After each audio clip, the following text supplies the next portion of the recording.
Ndugu zangu katika imani, baada ya kumshukuru Allah tabaraka wa taala, tupo katika hutuba ya pili. Hutuba ya kwanza tumeangalia ukubwa na nafasi iliyokuwa tukufu ya masiku haya 10 ambayo yapo mbele yetu hapo inshallah. Ama hutuba hii ya pili tutazungumzia kunako mambo yanayopendezeshwa kwa wewe Muislamu, ndugu yangu katika imani, mimi na wewe kushikamana nayo, yasije yakakupita haya masiku 10 hali ya kuwa hujanufaika nayo. Kwa hiyo ni yapi hayo mambo?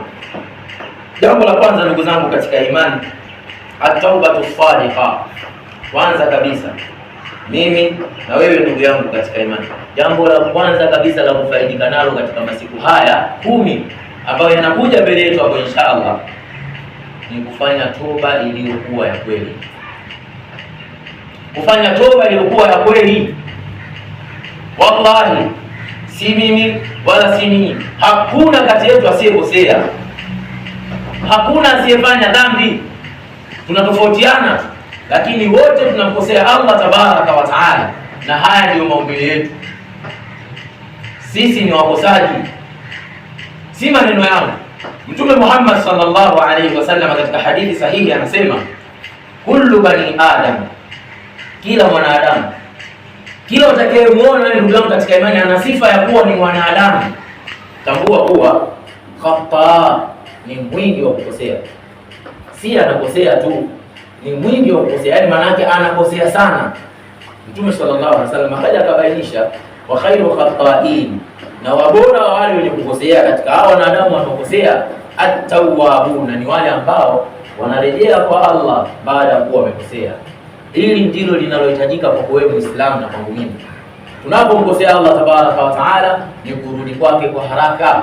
Kwa hiyo jambo la kwanza ambalo linahitajika ndugu yangu katika imani ndani ya masiku hayo 10 yajayo hapo mbele, kwanza kabisa fanya hifdh, fanya kupa kunako kutulia kwa Allah tabaraka wa taala kunako madhambi tuliyokuwa tunayafanya, maana madhambi ndio sababu kuu ambayo inapelekea waje kuingia katika moto. Tendo la pili ambalo linapendeza sana ndugu yangu katika imani kulifanya masiku yote, lakini katika haya masiku 10 yajayo zaidi, kutoa jitihada zaidi kuyafanya. Tendo la pili wanasema iktharu min dhikrillah, fanya kwa wingi sana kumtaja Allah tabaraka wa taala. Kumtaja Allah tabaraka wa taala kwa wingi ndio ambayo inahitajika kuyafanya ndani ya siku hizi, kama arshadana an-nabiy sallallahu alayhi wasallam, kama alivyotuelekeza Mtume sallallahu alaihi wasallam katika hadithi iliyopita. Akasemaje? Fa'akthiru fihinna min at-tahlili wat-takbiri wat-tahmid, kithirisheni sana katika masiku hayo 10 kumtaja Allah tabaraka wa taala kwa la ilaha illa Allah, wat-takbiri Allahu akbar, wat-tahmidi walhamdulillah. Hizi ni adhkari ambazo Mtume sallallahu alaihi wasallam ametuelekeza, lakini si hizi na miongoni mwa adhkari zingine ambazo zimethibiti kwa Mtume sallallahu alaihi wasallam.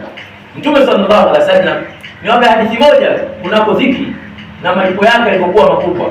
Na kwa nini Mtume ametufundisha ili hajatufundisha mengine? Kwa sababu katika haji si kila mtu anaweza kwenda hija, si kila mtu anaweza kuchinja. Basi ndani ya masiku haya 10 ambayo wenzao wanashughulika na ibada hizi, wamehiji, wengine wanachinja, hauna uwezo, basi yoyote ambaye hana uwezo naye apate.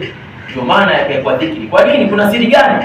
Dhikri ni tendo ambalo kila mtu analiweza, kwa sababu Allah tabaraka wa taala amelifungamanisha na mambo mawili, alqalb, moyo, wal lisan, na ulimi, kuzungumza. Shindwa kuzungumza, kimoyo umeruhusiwa. Miongoni mwa adhkari Mtume sallallahu alaihi wasallam, siku moja alikuwa anatoka nyumbani asubuhi, kulikuwa kuna mke pale, mke wake alikuwa anataja Allah tabaraka wa taala. Alimtaja Allah tabaraka wa taala kuanzia asubuhi mpaka jioni. Wakati Mtume anarudi anakuta mke wake yuko katika ile hali, akamwambia kweli bado uko katika hali ile ambayo nimekuacha nayo, maana ile hali ya kumtaja Allah tabaraka wa taala. Yule mkewe akamwambia naam, ndio.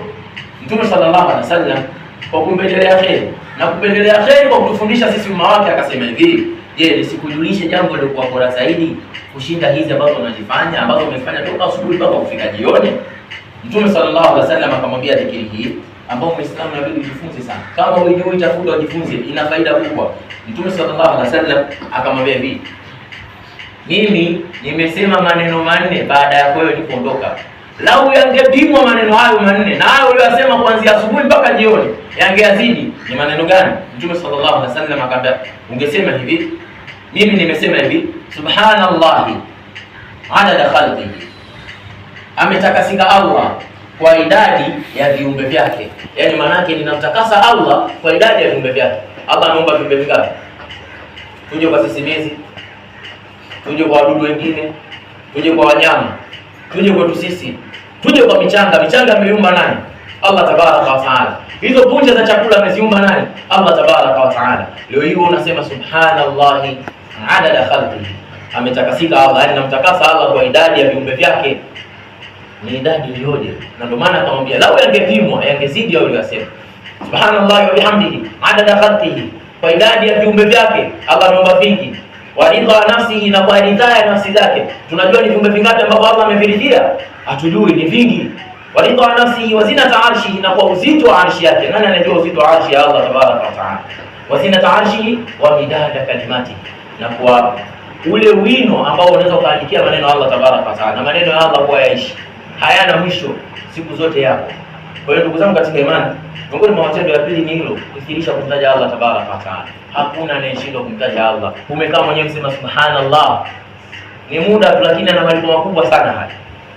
Tunashindwa kuzungumza yote hapa. Lakini tendo la tatu, iktharu min as-sadaqat, ni kujitahidi sana kutoa sana sadaka. Wallahi ndugu zangu katika imani, sadaka tunaipuuzia sana, lakini sadaka ni katika matendo ambayo malipo yake lau tungeyajua tungeyakupia. Na uzuri wa sadaka, hujaambiwa utoe kuanzia kiasi kikubwa, chochote ulichokuwa nacho. Hata kama una 50 ukaitoa unapata malipo yale yale kwa Allah tabaraka wa taala. Lakini wewe tunapuuzia. Mtume sallallahu alaihi wasallam anatuambia, wasadaqatu, na asili ya sadaqa, tudfi'ul khati'ata, huwa ina asili ya kufuta madhambi ya mja, kama yudfi'ul ma'u an-nara, kama vile tunavyoona maji yanapozima moto. Hiyo ni sadaqa. Tendo la nne, muhafadhatu ala salawati al-khamsi al-mafruḍa, ni kujitahidi kuzichunga zile swala tano zilizofaradhishwa, swala za faradhi. Ndugu yangu katika imani, kijana mwenzangu, mzee mwenzangu, na wote ambao tupo hapa, tujitahidini jamani, ndugu zangu katika imani, kuchunga swala tano kwa wakati, hasa safu ya mbele. Ina fadhila kubwa sana, sipo nyingi sana. Miongoni mwa tendo la mwisho kabisa ambayo nataka tusikilizane kwa kumalizia hotuba yangu, ndio pointi ipo pia hapa. Wanasema iktharu minasiyam, ukithirisha sana kufunga. Na funga ambayo inakusudiwa hapa hasa zote, lakini hasa ni siyamu yaumi Arafa, kufunga ile siku ya Arafa. Kwa nini? Kwa sababu funga hii ni funga ambayo imefanywa kupendezeshwa sana. Unajua kwa nini? Mtume sallallahu alaihi wasallam anatuambia kunako fadhila za funga ya siku ya Arafa.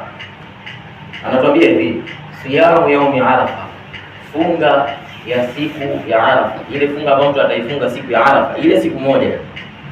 Ahtasibu ala Allah, ninataraji kwa Allah tabaraka wa taala, an yukaffira sanata, au samee mwaka, allati qablahu, mwaka uliopita, walati ba'dahu, na ule mwaka ujao. Yani malipo ya siyamu ya Arafa, ile siku ya Arafa moja, ndio katika imani ukifunga, Allah katufikisha tukafunga, malipo yake ukaifunga kwa ikhlas, tunasamehewa madhambi ya mwaka uliopita na mwaka ujao. Balil insanu ala nafsihi basira, mwanadamu mwenyewe anajijua katika nafsi yake. Ni mengi ambayo tunamkosea Allah tabaraka wa taala. Basi tukupieni katika haya ndugu zangu katika imani, kwa sababu ndiyo milango ya kheri na milango iliyokuwa mepesi. Jitahidi sana usije ukaikosa siyamu yaumi Arafa, ile siku ya Arafa ukifunga, iwe mtu mzima mzee, iwe kijana mwenzangu, tukupieni katika kheri. Ama kwa kumalizia ndugu zangu katika imani, ibada Allah, enyi waja wa Allah, inna dunya fania, hakika ya dunia wallahi ni yenye kuondoka. Wa innal a'mara qasiratun, na hakika umri wetu tuliokuwa nao ni mfupi sana, mdogo sana. Hata kama upewe miaka 200 ni mdogo pia. Fal ams, jana tu kunna atfala, tulikuwa watoto wadogo. Wal yawmu, lakini leo nahnu rijal, tumekuwa watu wazima tayari. Wa ghadan, na kesho ambayo hatuijui, sanakunu tahta turab, tutakuja kuwa chini ya mchanga, manake tutazikwa baada ya kufa. Fattaqullah, mwogopeni Allah tabaraka wa taala, tumwogopeni Allah tabaraka wa taala. Watazawwadu lil akhirah, na tujibebee matendo yalikuwa mema kwa ajili ya akhira yetu. Allahumma ballighna dhil hijja wa a'inna fiha ala dhikrika wa shukrika wa husni ibadatik.